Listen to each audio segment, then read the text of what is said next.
Welcome back. Time to talk about Cisco Systems. That tech giant has beat estimates for its second quarter revenue and profit, driven mainly by strong demand for its security solutions and an acquisition, a company called Splunk that the company acquired. It's a business and web analytics company. Let's take a closer look at the company and the stock with Brian Szytel, Co-Chief Investment Officer of the Bahnsen Group.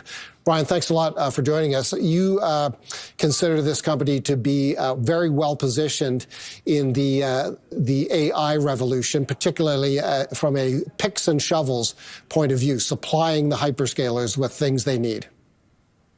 That's it. It's that picks and shovels theme. It's the infrastructure behind what will support all of the artificial intelligence and data center build out across the country and across the world. And the earnings beat is reflective of that. The acquisition that Cisco made of Splunk about a year ago is highly accretive at this point, and it's nice to see. We had 117% year-over-year growth in that security segment for the company. Okay, and what did you think of the most recent results? The market seems to like those numbers.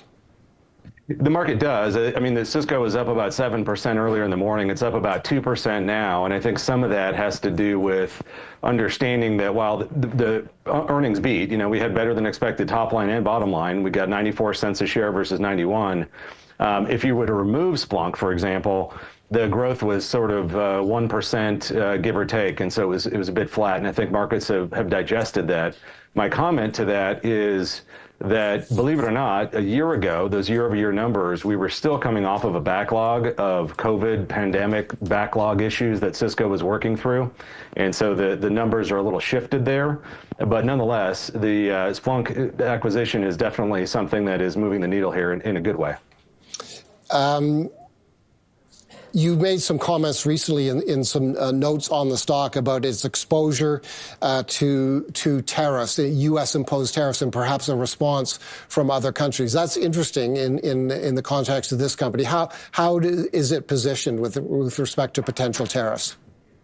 So the good news the tariffs are an unknown. We don't know exactly what will ultimately be affected. We know what is being talked about, and so what the company has done is in their forward guidance has already estimated the effect of how that may affect revenue overseas. So that's part of what is baked in already to both the stock price and also to forward guidance, and that's a good thing. The other part is Cisco does have a good ability to shift some of their supply chains to offset some of those and to mitigate some of those factors as well. So we still feel confident about the name and about the position. Tariffs, whether they come or go, will be a headwind or a tailwind, I suppose, at this point, but it's not going to shift our thesis in and of itself. You think it's conceivable the company moves operations into or back into the United States? Well, doing something like that takes, a decade or more. So not overnight, no. More subtleties, where things can be shifted and where they can make sense to mitigate some factors of potential tariffs. The company's designed and available to do that. Remember, this is a very integrated and global company, so they have operations all over the world. So they have ability to shift where they need to and pivot. Okay. You mentioned the Splunk acquisition. Tell us more about that. The market seems to like that acquisition. It does. I mean, this is data collection, data organization, visualization, and analyzation, along with security. So this is very additive for Cisco. It's a high-growing piece. Again, it doubled year over year, so it was up 117%. It's over $2 billion of revenue now at this point, and so on a company earning somewhere around the levels that Cisco is over the past year, this is meaningful, and good to see the numbers start to follow through here. The company has been a dividend payer for at least 13 years. It has a history of increasing the dividend and also has been buying back stock. And I think there was a recent announcement as recently as today on the company's plans to buy back stock. Yes, $15 billion US added to the stock repurchase program. So do you like the way the company is managing capital in a shareholder-friendly kind of way? I do like that. We like it a lot. The current payout rate of Cisco is only about 40% of free cash flow.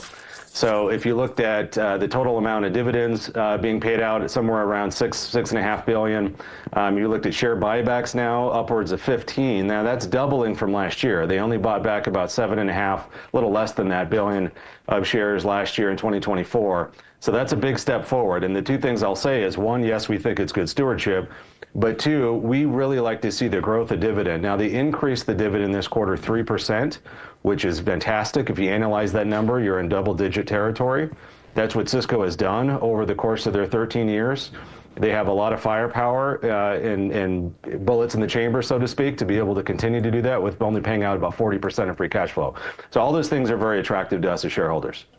Brian, thank you very much for this conversation on a closely followed stock. Brian Szytel, Co-Chief Investment Officer of the Bahnsen Group.